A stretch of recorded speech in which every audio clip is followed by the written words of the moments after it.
A Ilustre Casa de Ramires, essa de Queiroz, parte 15. E por entre os telegramas acudiam os cavalheiros dos arredores, os influentes, o doutor Alexandrino, aterrado, antevendo um regresso ao cabralismo, o velho Pacheco Valadares de Sá, que não se espantara do seu nobre primo, porque sangue de Ramires, como sangue de Sás, sempre ferve. O padre Vicente da Finta, que com seus parabéns ofereceu um cestinho de cachos do seu famoso moscatel tinto. E por fim, o Visconde de Rio Manso, que agarrado a Gonçalo, soluçou no enternecimento quase ufano de que a briga assim rompesse na estrada, quando o querido amigo, o amigo da sua rosa, se encaminhava para a varandinha. Gonçalo, afogueado, banhado de riso, abraçava, recontava pacientemente a façanha, acompanhava até o portão aqueles cavalheiros, que ao montar as éguas, ao entrar nas caleches, sorriam para a velha torre, escura e rígida, na doce claridade da tarde de setembro, como saudando, depois do herói, o secular fundamento do seu heroísmo. E o fidalgo, galgando as escadas para a livraria, de novo murmurava estonteado: que terão dito os jornais de Lisboa? Nem dormiu na ansiedade de os devorar. Quando o Bento em alvoroço rompeu pelo quarto com o correio, Gonçalo saltou, arrojou o lenço, como se abafasse, e logo no século, sofregamente percorrido, encontrou o telegrama de Oliveira, contando o assalto, os tiros disparados, a imensa coragem do fidalgo da torre, que com um simples chicote, o Bento quase arrebatou o século das mãos trêmulas do fidalgo para correr à cozinha, bramar à Rosa a notícia gloriosa. De tarde, Gonçalo correu à Vila Clara, à Assembleia, para devorar os outros jornais de Lisboa, os do Porto. Todos contavam, todos celebravam. A Gazeta do Porto, atribuindo o atentado à política, ultrajava furiosamente o governo. O liberal portuense, porém, relacionava, com certas vinganças dos republicanos de Oliveira, o pavoroso atentado que quase causara a morte de um dos maiores fidalgos de Portugal e de Espanha, e de um dos mais pujantes talentos da nova geração. Os jornais de Lisboa glorificavam, sobretudo, a coragem esplêndida do senhor Gonçalo Ramires, e o mais ardente era amanhã, num verboso artigo, de certo escrito pelo Castanheiro, recordando as heróicas tradições da casa ilustre, esboçando as belezas do castelo de Santa Irineia e terminando por afirmar que, agora, se esperava com redobrada ansiedade a aparição da novela de Gonçalo Ramires, fundada sobre um feito do seu avô, Turtecindo, no século XII, e prometida para o primeiro número dos Anais de Literatura e de História, a nova revista do nosso querido amigo Lúcio Castanheiro, esse benemérito restaurador da consciência heróica de Portugal. As mãos de Gonçalo, ao desdobrar os jornais, tremiam, e o João Gouveia, também sôfrego, devorando também os artigos, por sobre o ombro do fidalgo, murmurava impressionado: você, Gonçalinho, vai ter uma votação tremenda. Depois, nessa noite, recolhendo a torre, Gonçalo encontrou uma carta que o perturbou. Era de Maria Mendonça, num papel perfumado, com o mesmo perfume que tão docemente espalhava Dona Ana pelo adro de Santa Maria de Craquede. Só esta manhã soubemos o grande perigo que passou e ficamos ambas muito comovidas, mas ao mesmo tempo eu, e não só eu, muito vaidosa da magnífica coragem do primo. É de um verdadeiro Ramires. Eu não vou aí abraçá-lo, com o risco de me comprometer e fazer invejas, porque um dos meus pequenos, o Neco, anda muito constipado. Felizmente não é coisa de cuidado. Mas aqui todos, até os pequenos, ansiamos por ver o herói, e não creio que houvesse nada de extraordinário, nem de um lado, nem de outro, em que o primo, por aqui, aparecesse além de amanhã, quinta-feira, pelas 3 horas. Dávamos um passeio na quinta e até se merendava, a boa e velha moda dos nossos avós. Está dito? Muitos cumprimentos, muitos, da Anica e o primo, creia-me, etc. Gonçalo sorriu pensativamente, considerando a carta, recebendo o aroma. Nunca a prima Maria lhe empurrara tão claramente a Dona Ana para os braços, e como Dona Ana se deixava empurrar, pronta e de olhos cerrados. Ah, se fosse somente para a alcova, mas ali era também para a igreja.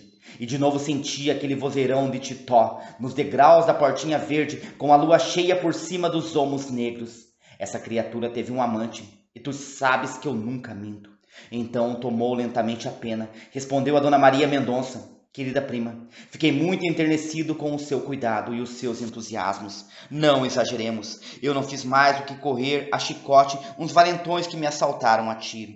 É façanha fácil para quem tenha, como eu, um chicote excelente.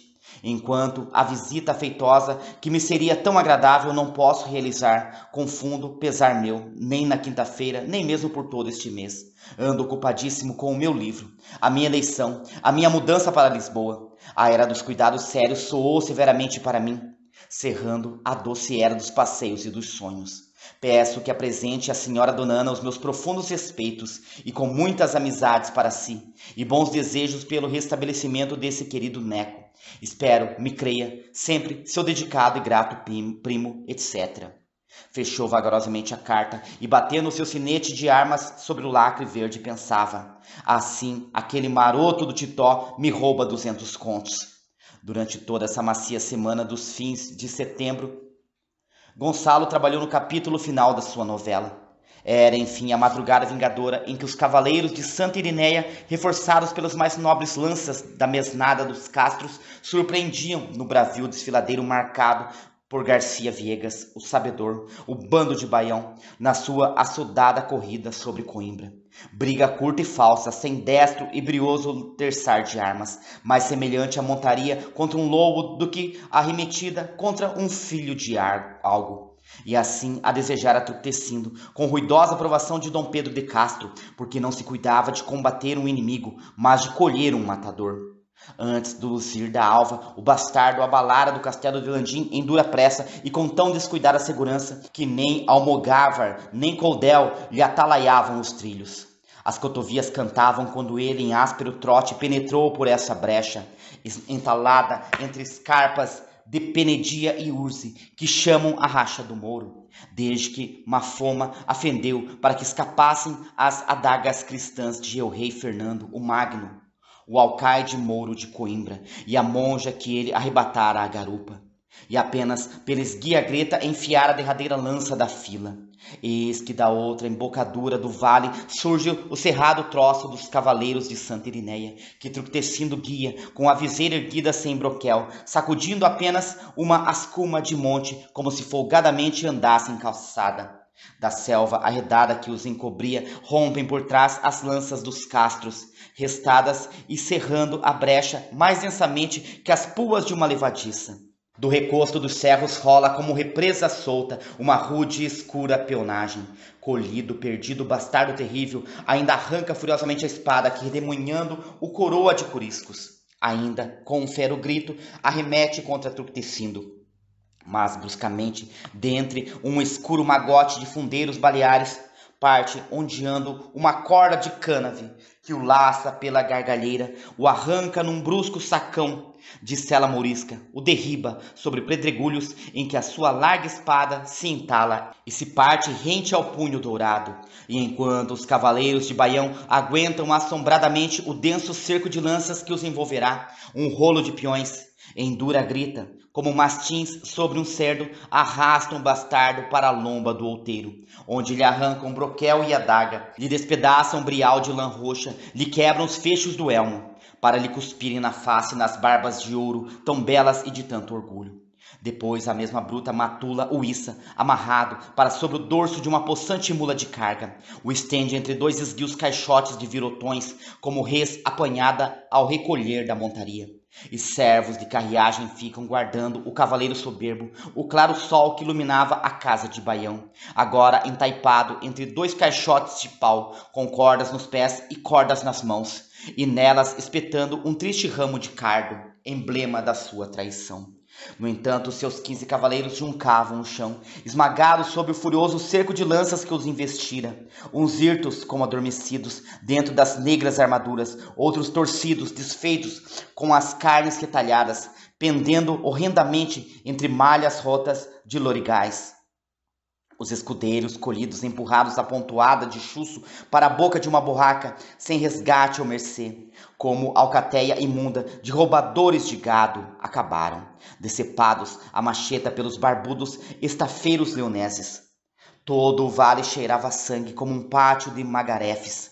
Para reconhecer os companheiros do bastardo, uma turma de cavaleiros desafivelara os gorjais, as viseiras, arrancando furtivamente as medalhas de prata, os bentos, saquinhos de relíquias, que todos traziam como bem tementes, numa face de fina barba negra que uma espuma sangrenta manchava. Mendo de Briteiros reconheceu seu primo Soeiro de Lugilde, com quem, pela fogueira de São João, folgara tão docemente e bailara no castelo de Unhelo. E vergado sobre a alta cela rezou, pela pobre alma sem confissão, uma devota Ave Maria. Fuscas, tristonhas nuvens, abafavam a manhã de agosto, e afastados à entrada do vale, sob a ramagem de um velho azinheiro, tructecindo, Dom Pedro de Castro e Garcia Viegas, o sabedor, decidiram que morte lenta e bem dorida e viltosa se daria ao bastardo, vilão de tão negra vilta. Contando assim a sombria emboscada, com o gemente esforço de quem empurra um arado por terra pedreira, gastara Gonçalo essa doce semana de setembro. E no sábado, cedo, na livraria, com os cabelos ainda molhados do banho de chuva, esfregava as mãos diante da banca, porque certamente, com 2 horas de atento trabalho, findaria antes do almoço a sua novela, a sua obra. E todavia esse final quase repelia, com o seu sujo horror. O tio Duarte, no seu poimento, apenas o esboçara, com esquiva indecisão, como nobre lírico, que perante uma visão de bruta ferocidade solta um lamento, resguarda a lira e desvia para sendas mais doces. E ao tomar a pena, Gonçalo também realmente lamentava que o seu avô Tructecindo não matasse outrora o bastardo, no fragor da briga, com uma dessas cutiladas maravilhosas e tão doces de celebrar, que racham o cavaleiro e depois racham o ginete, e para sempre retinem na história. Mas não, sob a folhagem do azinheiro, os 3 cavaleiros combinavam com lentidão uma vingança terrífica. Tructecindo desejara logo recolher a Santa Irinéia, alçar uma forca diante das barbacãs, no chão em que o seu filho rolara morto, e nela enforcar, depois de bem açoitado, como vilão, o vilão que o matara. O velho Dom Pedro de Castro, porém, aconselhava despacho mais curto e também gostoso. Para que rodear por Santa Irinéia, desbaratar esse dia de agosto na arrancada que os levava a Montemor a socorro das infantas de Portugal? Que se estendesse o bastardo amarrado sobre uma trave aos pés de Dom Tructecindo, como porco pelo Natal, e que um cavalariço lhe chamuscasse as barbas, e depois outro, com um facalhão de uxaria, o sangrassem no pescoço pachorramente. Que vos parece, senhor Dom Garcia? O sabedor desafivelara o casco de ferro, limpava nas rugas o suor e a poeira da lide. Senhores amigos, temos melhor e perto também, sem delongas de cavalgada, logo adiante desses cerros, no Pego das Bichas, e nem torcemos caminho, que de lá, por Tordezelo e Santa Maria de Vargem, endireitamos a Montemor, tão direitos como voou o corvo. Confiai em mim, Tructecindo, confiai em mim, que eu arranjarei ao bastardo tal morte, e tão vil, que de outro igual se não possa contar desde que Portugal foi condado. Mais vil que forca, para cavaleiro, meu velho Garcia? Lá vereis, senhores e amigos, lá vereis. Seja, mandai dar as buzinas. Ao comando de Afonso Gomes, o alferes, as buzinas soaram. Um troço de besteiros e de estafeiros leoneses rodearam a mula que carregava o bastardo amarrado e entalado entre 2 caixotes. E, acaudilhada por Dom Garcia, a curta hoste meteu para o Pego das Bichas, em desbando, com os senhores de lança espalhados, como em marcha de folgança e paz, e todos numa rija falada, recordando, entre gabos e risos, as proezas da lide. A 2 léguas de Tordezelo e de seu castelo famoso se escondia entre os cerros o Pego das Bichas. Era um lugar de eterno silêncio e de eterna tristeza. Os esmerados versos lhe marcara o tio Duarte a desolada asperidão. Nem trilo de ave em balanço ramo, nem fresca flor junto do fresco arroio, só rocha, matagal, ribas soturnas, e no meio o Pego, tenebroso e morto. E quando os primeiros cavaleiros, galgada a lomba de um cerro, o avistaram, na melancolia da manhã nevoenta, emudeceram da larga falada, repuxaram os freios, assustados perante tão áspero ermo, tão propício a bruxas, a avantesmas e a almas penadas. Diante do escalavrado barranco por onde os ginetes escorregavam, ondulava uma ribanceira, aberta com os charcos lamacentos, quase chupados pela estiagem, luzindo pardamente por entre grossos pedregulhos e o tojo rasteiro. Ao fundo, a meio tiro de besta, negrejava o Pego. Lagoa estreita, lisa, sem uma ruga na água, duramente negra, com manchas mais negras, como lâmina de estanho, onde alastrasse a ferrugem do tempo e do abandono. Em torno subiam os cerros, eriçados de mato bravio e alto, sulcados por trilhos de saibro vermelho, como por fios de sangue que escorresse, e rasgado no alto por penedias lustrosas, mais brancas que ossadas. Tão pesado era o silêncio, tão pesada a soledade, que o velho Dom Pedro de Castro, homem de tanta jornada, se espantou. Feia paragem, e voto a Cristo, a Santa Maria, que nunca antes de nós nela entrou homem remido pelo batismo. Pois senhor Dom Pedro de Castro, acudiu o sabedor, já por aqui se moveu muita lança, iluzida, e ainda em tempos de conde Dom Sueiro, e do vosso rei Dom Fernando, se erguia naquela beira d'água uma castelania famosa. Vede além, e mostrava na ponta do pego, frente ao barranco, 2 rijos pilares de pedra que emergiam da água negra, e que chuva e vento poliram como mármores finos. Um passadiço de traves sobre estacas limosas e meio apodrecidas atava a margem ao mais grosso dos pilares, e a meio desse rude esteio pendia uma argola de ferro. No entanto, já o tropel da peonagem se espalhara pela ribanceira. Dom Garcia Viegas desmontou, bradando por Pero Hermíguez, o cordel de besteiros de Santa Irineia. E ao lado do ginete de Tructecindo, risonho e gozando a surpresa, ordenou ao cordel que 6 dos seus rijos homens descessem o bastardo da mula, o estirassem no chão, o despisassem todo nu, como sua mãe Barregã o soltara a negra vida. Tructecindo encarou o sabedor, franzindo as sobrancelhas hirsutas. Por Deus, Dom Garcia, que me ide simplesmente afogar o vilão e sujar essa água inocente. E alguns cavaleiros em redor murmuraram também contra a mãe tão quieta e sem malícia. Mas os miúdos olhos de Dom Garcia giravam, lampejavam de triunfo e gosto. Sossegai, sossegai. Velho estou certamente, mas ainda o Senhor Deus me consente algumas traças. Não, nem enforcado, nem degolado, nem afogado, mas chupado, senhores, chupado em vida e devagar, pelas grandes sanguessugas que enchem toda essa água negra. Dom Pedro de Castro, maravilhado, bateu o guante nas folhas do coxote. Vida de Cristo!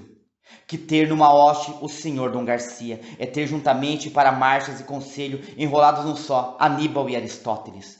Um rumor de admiração correu pela hoste. Boa traça, boa traça. E Tructecindo radiante bradava: andar, andar, besteiros, e vós, senhores, recuai para a lomba do cerro, como para palanque, que vai ser grande à vista.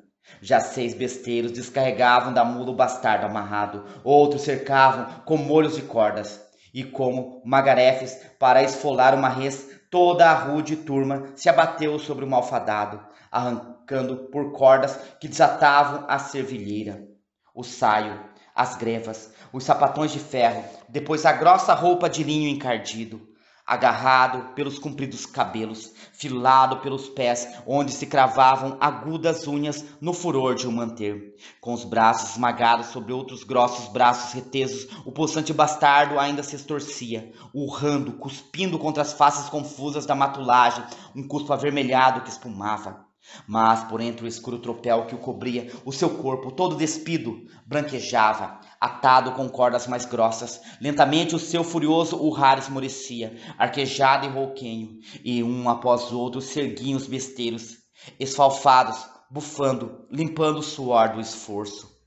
No entanto, os cavaleiros de Espanha, de Santa Irineia, desmontavam, cravando o couto das lanças entre o tojo e as pedras. Todos os recostos dos outeiros se cobriam da mesnada espalhada, como palanques em tarde de justa. Sobre uma rocha mais lisa, que 2 magros espinheiros toldavam de folha rala, um pajem estendera peles de ovelha para o senhor Dom Pedro de Castro, para o senhor de Santa Irineia. Mas só o velho castelão se acomodou para uma repousada de longa, desafivelando o seu corcelete de ferro taucheado de ouro. Tructecindo permanecer erguido, mudo, com os guantes apoiados ao punho de sua alta espada, os olhos fundos avidamente cravados na tenebrosa lagoa que, com a morte tão fera e tão suja, vingaria seu filho. E pela borda do pego, Peões e alguns cavaleiros de Espanha remexiam com virotões, com os coutos das ascumas, a água lodosa, na curiosidade das negras bichas escondidas que o povoam. Subitamente, a um brado de Dom Garcia, que rondava toda a chusma de peões amontoada em torno ao bastardo, se arredou, e o forte corpo apareceu, nu e branco, sobre a terra negra, com um denso pelo ruivo nos peitos, a sua virilidade afogada noutra mata de pelo ruivo, e todo ligado por cordas de cânave que o inteiriçavam. Naquela rigidez de fardo, nem as costelas arfavam, apenas os olhos refugiam, ensanguentados, horrendamente esbugalhados pelo espanto e pelo furor. Alguns cavaleiros correram a mirar a aviltada nudez do homem famoso de Baião. O senhor dos passos de Angelim mofou com um estrondo. Bem o sabia, por Deus, corpo de manceba, sem costura de ferida. Leonel de Samora raspou o sapato de ferro pelo ombro do malfadado. Vede este claro sol tão claro que se apaga agora em água tão negra. O bastardo cerrava duramente as pálpebras, donde duas grossas lágrimas escaparam, lentamente rolaram, mas um agudo pregão ressoou pela ribanceira. Justiça! Justiça! Era o Adail de Santa Irinéia que marchava, sacudia uma lança, atroava os cerros. Justiça! Justiça que manda fazer o senhor de Treixedo de Santa Irinéia, num perro matador. Justiça num perro, filho de perra, que matou vilmente, e assim morra vilmente por ela. 3 vezes pregou por diante da haste apinhada nos cerros. Depois quedou, saudou humildemente Truquecindo Ramírez, o velho Castro, como julgadores no seu estado de julgamento.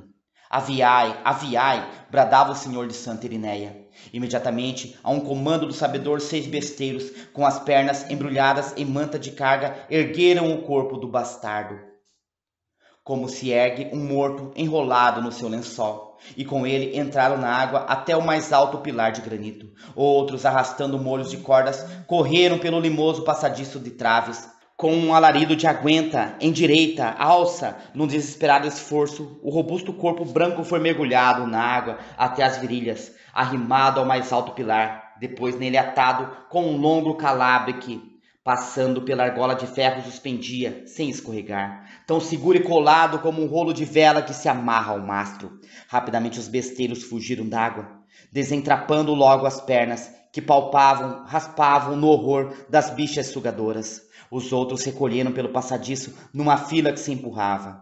No pego ficava Lopo de Baião, bem arranjado para a vistosa morte lenta, com a água que já o afogava até as pernas, com cordas que o enroscavam até o pescoço, como a um escravo no poste, e uma espessa mecha dos cabelos louros lançada na argola de ferro, repuxando a face clara, para que todos nela gozassem largamente a humilhada agonia do claro sol. Então o atento da hoste, esperando, espalhada pelo recosto dos cerros, mais entristeceu o enevoado silêncio do ermo. A água jazia sem um arrepio, com as suas manchas negras como uma lâmina de estanho enferrujado. Entre os cristais das rochas, arqueiros postados pelo sabedor atalaiavam para além os descampados. Um alto voo de gralha atravessou grasnando. Depois um bafo lento agitou as flâmulas das lanças cravadas no tojo denso. Para despertar, aviar a lentidão das bichas, alguns peões atiravam pedras à água lodosa. Já alguns cavaleiros espanhóis rosnavam impacientes com a delonga naquela cova abafada. Outros descendo agachados à borda da lagoa para mostrar que as faladas bichas nunca acudiriam. Mergulhavam lentamente na água negra, as mãos descalçadas, que depois sacudiam rindo e mofando do sabedor. Mas de repente uma estremeção sacudiu o corpo do bastardo. Os seus rijos músculos, no furioso esforço de se desprenderem, inchavam entre as cordas, como cobras que se arqueiam. Dos beiços arreganhados romperam em rugidos, engrunhidos, ultrajes e ameaças contra Truquecindo covarde, e contra toda a raça de Ramírez que ele emprazava dentro do ano, para as labaredas do inferno. Indignado, um cavaleiro de Santa Irinéia agarrou uma besta de garrunche a que retesou a corda. Mas Dom Garcia deteve o arremesso. Por Deus, amigo, não roubeis as sanguessugas nem uma pinga daquele sangue fresco. Vede como vem, vede como vem. Na água espessa em torno, as coxas mergulhadas do bastardo, um frêmito corria. Grossas bolhas empolavam, e delas molemente uma bicha surgiu, depois outra e outra, luzidias e negras que ondulavam, se colavam à branca pele do ventre, donde pendiam, chupando, logo engrossadas, mais lustrosas, como lento sangue que já escorria. O bastardo emudecera, e os seus dentes batiam estridentemente enojados, até rudes peões desviaram a face cuspindo para as urzes. Outros, porém, chasqueavam, assoavam as bichas, gritando: "A ele, donzelas, a ele!" E o gentil Samora de Sendufe clamava rindo contra tão insossa morte. Por Deus, uma postura de bichas, como a enfermo de almorreimas. Nem era sentença de rico homem, mas receita de urbanista mouro. "Por que mais quereis, meu Leonel?" acudiu alegremente o sabedor, resplandecendo. "Morte é esta para se contar em livros, e não tereis este inverno senão a lareira, por todos os solares de Minho Adouro, em que não volte a história deste pego e deste feito. Olhai nosso primo Tructecindo Ramírez, formosos tratos presenciou de certo em tão longo lidar de armas, e como goza, tão atento, tão maravilhado." Na encosta do outeiro, junto do seu balsão que o alferes cravara entre duas pedras, e como ele tão quedo, o velho Ramírez não despregava os olhos do corpo do bastardo, com um deleite bravio, num fulgor sombrio. Nunca ele esperara vingança tão magnífica. O homem que atara seu filho com cordas, o arrastara numas andas, o retalhara a punhal diante das barbacãs de sua honra, agora vilmente nu, amarrado também como cerdo, dependurado de um pilar, emergido numa água suja e chupado por sanguessugas diante de duas mesnadas das melhores de Espanha que miravam, que mofavam. Aquele sangue, o sangue de raça detestada, não bebia até a revolta numa tarde de batalha, escorrendo de ferida honrada através de rija armadura, mas gota a gota, escuramente e molemente se sumia, sorvido por nojentas bichas que surgiam famintas do lodo, e no lodo recaíam fartas para sobre o lodo bolsar o orgulhoso sangue que as infartara. Num charco onde ele mergulhara, viscosas bichas bebiam sossegadamente o cavaleiro de Baião, onde houvera homizil de solares fundado em desforra mais doce.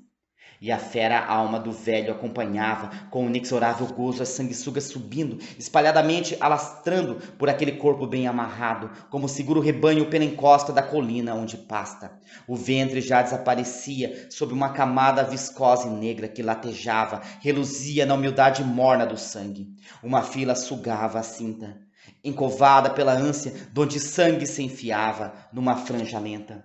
O denso pelo ruivo do peito, como a espessura de uma selva, detivera muitas que ondulavam com um rastro de lodo. Um montão enovelado sangrava um braço. As mais fartas, já inchadas, mais reluzentes, despegavam, tombavam molemente, mas logo outras famintas se aferravam. Das chagas abandonadas o sangue escorria delgado, represo nas cordas, donde pingava com uma chuva rala.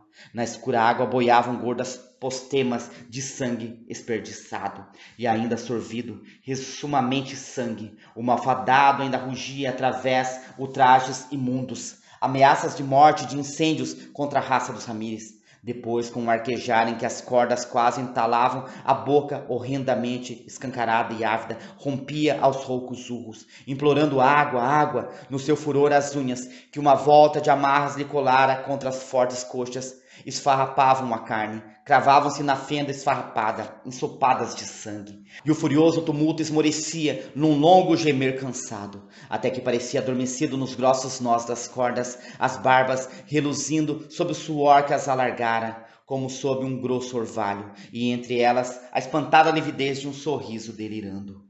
No encanto, já na hoste derramada pelos cerros, como por um palanque, se embotara a curiosidade bravia daquele suplício novo, e se acercava a hora da ração de meridiana. O Adail de Santa Irineia, depois do almocadém espanhol, mandaram soar os anafins. Então todo o áspero ermo se animou com uma faina de arraial. O almazém das duas mesnadas parara por detrás dos morros, numa curta almargem de erva, onde um regato claro se arrastava nos seixos, por entre as raízes de amieiros chorões. Numa pressa esfaimada, saltando sobre as pedras, os peões corriam para a fila dos machos de carga, recebiam dos luxões e estafeiros a fatia de carne, a grossa metade de um pão escuro, e espalhadas pela sombra do arvoredo, comiam com silenciosa lentidão, bebendo da água do regato pelas concas de pau. Depois preguiçavam estirados na relva, ou trepavam em bando pela outra encosta dos morros, através do mato, na esperança de atravessar com um virote alguma caça erradia. Na ribanceira, diante da lagoa, os cavaleiros, sentados sobre grossas mantas, comiam também, em roda dos alforjes abertos, cortando com os punhais nacos de gordura nas grossas viandas de porco, empinando em longos tragos as bojudas cabaças de vinho. Convidado por Dom Pedro de Castro, o velho sabedor descansava, partilhando de uma larga escudela de barro, cheia de bolo papal, de um bolo de mel e flor de farinha, onde ambos enterravam lentamente os dedos, que depois limpavam ao forro dos morriões. Só o velho Turtecino não comia, não repousava, hirto e mudo diante do seu pendão. Entre os seus dois mastins, naquele fero dever de acompanhar, sem que lhe escapasse um arrepio, um gemido, um fio de sangue, a agonia do bastardo. Debalde o castelão, estendendo para ele um pichel de prata, gabava o seu vinho de Tordesilhas, fresco como nenhum de Aquilar ou de Provins, para a sede de tão rija arrancada. O velho rico homem nem atendera, e Dom Pedro de Castro, depois de atirar 2 pães aos alões fiéis, recomeçou discorrendo com Garcia Viegas sobre aquele teimoso amor do bastardo por Violante Ramírez, que arrastara a tantos homicídios e furores. Ditosos nós, senhor Dom Garcia, nós a quem a idade, o quebranto e a fartura já arredam dessas tentações, que a mulher, como me ensinava certo físico quando eu andava com os mouros, é vento que se consola e cheira bem, mas tudo enrodilha e esbandalha. Vede como os meus por elas penaram, só meu pai, com aquela desvairança de zelos, em que matou a cutelo minha doce madre Estevaninha. E ela tão santa e filha do imperador, a tudo leva, a tonta ardência, até a morrer, como este sugado por bichas diante de uma hoste que merenda e mofa. E por Deus, quanto tarda em morrer, senhor Dom Garcia? Morrendo está, senhor Dom Pedro de Castro, e já com o demo ao lado para o levar. O bastardo morria. Entre os nós das cordas ensanguentadas, todo ele era uma ascorosa, a vantesma escarlate e negra, com as viscosas pastas de bichas que o cobriam, latejando com os lentos fios de sangue que de cada ferida escorriam, mais copiosos que os regos de umidade por um muro denegrido. O desesperado arquejar cessara, e a ânsia contra as cordas, e todo o furor, mole e inerte como um fardo. Apenas a espaços esbugalhava horrendamente os olhos vagarosos que revolvia em torno com nevoado pavor. Depois a face abatia, lívida e flasta, com o beiço pendurado, escancarando a boca em cova negra, de onde se escoava uma baba ensanguentada, e das pálpebras novamente cerradas, entrumecidas, um muco gotejava, também como de lágrimas engrossadas com sangue. A peonagem, no entanto, voltando da ração, reatulhava a ribanceira, pasmava com rudes chufas para o corpo pavoroso que as bichas ainda sugavam. Já os pajens recolhiam mantéis e alforjes. Dom Pedro de Castro descera do cabeço com o sabedor até a borda da água lodosa, onde quase mergulhava os sapatos de ferro para contemplar mais de cerca o agonizante de tão rara agonia. E alguns senhores, estafados com a delonga, afivelando os gibanetes, murmuravam: está morto, está acabado. Então Garcia Viegas gritou ao cordel dos besteiros: ermiguez, e de ver se ainda resta alento naquela póstema. O cordel correu pelo passadiço de traves e, arrepiado de nojo, palpou a lívida carne, a cercou da boca, toda aberta, a lâmina clara da adaga que desembainhara. Morto, morto! Gritou. Estava morto. Dentro das cordas que arroxeavam o corpo escorregava, engelhado, chupado, esvaziado. O sangue já não manava, havia coalhado em postas escuras, onde algumas bichas teimavam latejando, reluzindo, e outras ainda subiam tardias. 2 enormes remexiam na orelha, onde tapavam o olho. O claro sol não era mais que uma imundície que se descompunha. Só a madeixa dos cabelos louros, repuxada, presa na argola, reluzia com um lampejo de chama, como o rastro deixado pela ardente alma que fugira. Com a adaga ainda desembainhada e que sacudia, o cordel avançou para o senhor de Santa Irinéia. Bradou: justiça está feita! Que mandastes fazer no perro o matador que morreu. Então o velho rico homem, atirando o braço, o cabeludo punho, com possante ameaça, bradou, num rouco brado que rolou por penhascos e cerros: morto está, e assim morra de morte infame, que traidoramente me acara a mim e aos da minha raça. Depois, cortando rijamente pela encosta do cerro, através do mato e com um largo aceno ao alferes do pendão: Afonso Gomes, mandai dar as buzinas. E a cavalo, se vos praz, senhor Dom Pedro de Castro, primo e amigo, que leal e bom me fostes. O castelão ondeou risonhamente o guante. Por Santa Maria, primo e amigo, que gosto e honra os recebi de vós. A cavalo, pois, se vos praz. Que nos promete aqui o senhor Dom Garcia vermos ainda, com o sol muito alto, os muros de Montemor.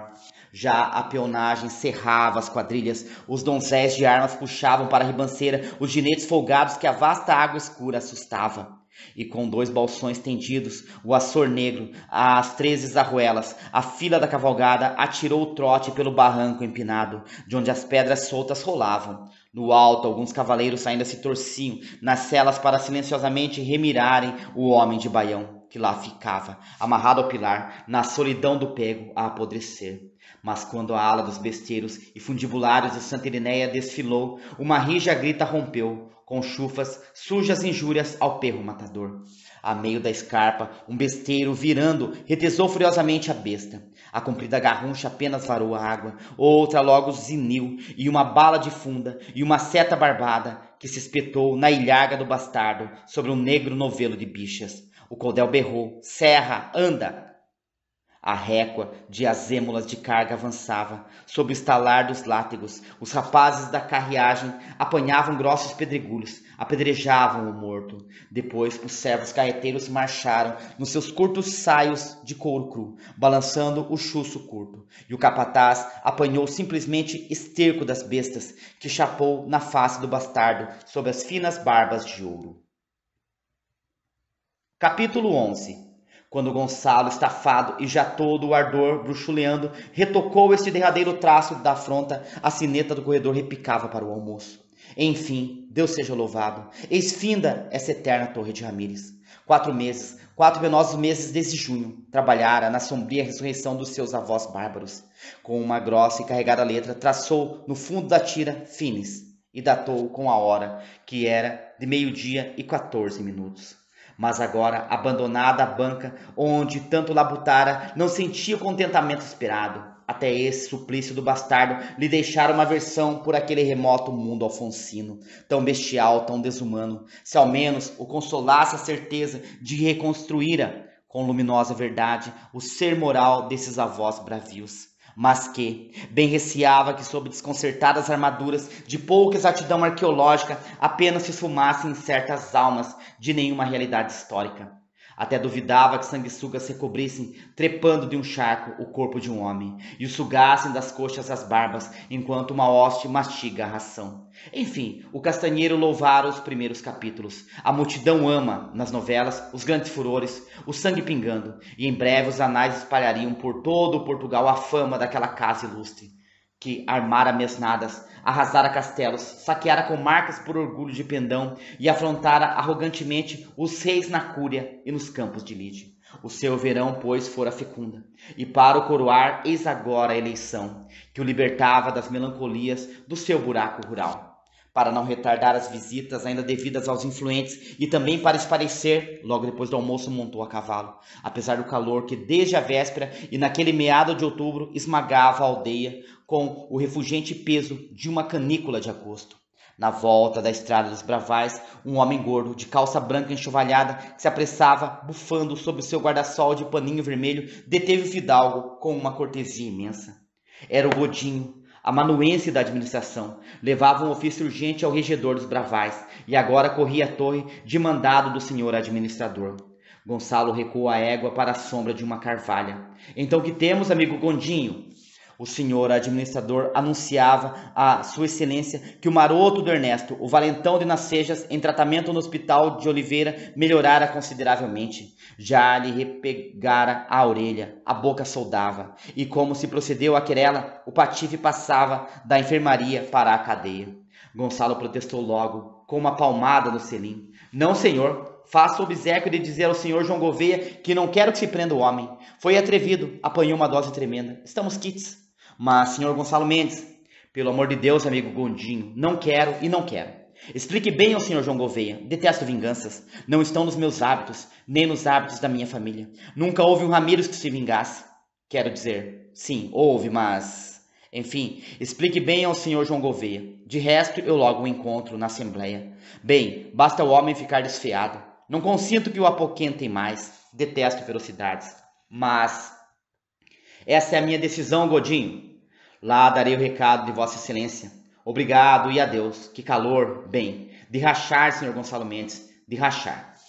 Gonçalo seguiu, revoltado pela ideia de que o pobre valentão de Nacejas, ainda moído, com a orelha mal soldada, baixasse a sórdida enxovia de Vila Clara, para dormir sobre uma tábua. Pensou mesmo em galopar para Vila Clara, reter o zelo legal do João Gouveia.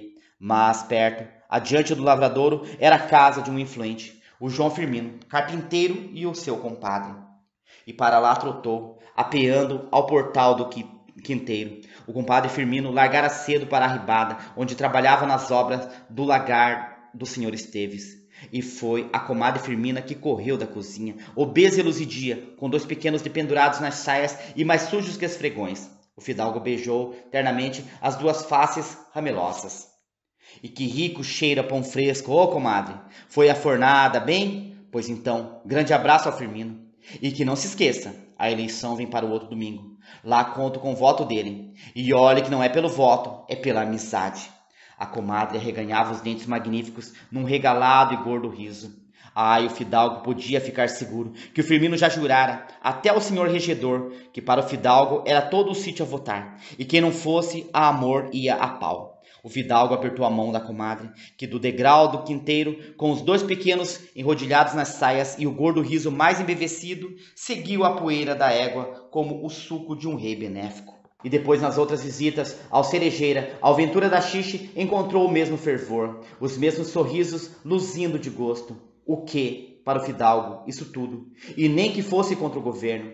Na tasca do Manuel da Adega, um rancho de trabalhadores bebia, já ruidoso, com as jaquetas atiradas para cima dos bancos. O fidalgo bebeu com eles, galhofando, gozando sinceramente a pinga verde e o barulho. O mais velho, um avejão escuro, sem dentes e a face mais engelhada que uma mecha seca, esmurrou com entusiasmo o balcão. Isto, rapazes, é fidalgo que, quando um pobre de Cristo escalavra a perna, lhe empresta a égua. E vai ele ao lado mais de 1 légua a pé, como foi como solha. Rapazes, isto é fidalgo para a gente ter gosto. As saúdes atroaram a venda, e quando Gonçalo montou, todos o cercavam como vassalos ardentes, que a um aceno correriam a votar ou a matar. Continua.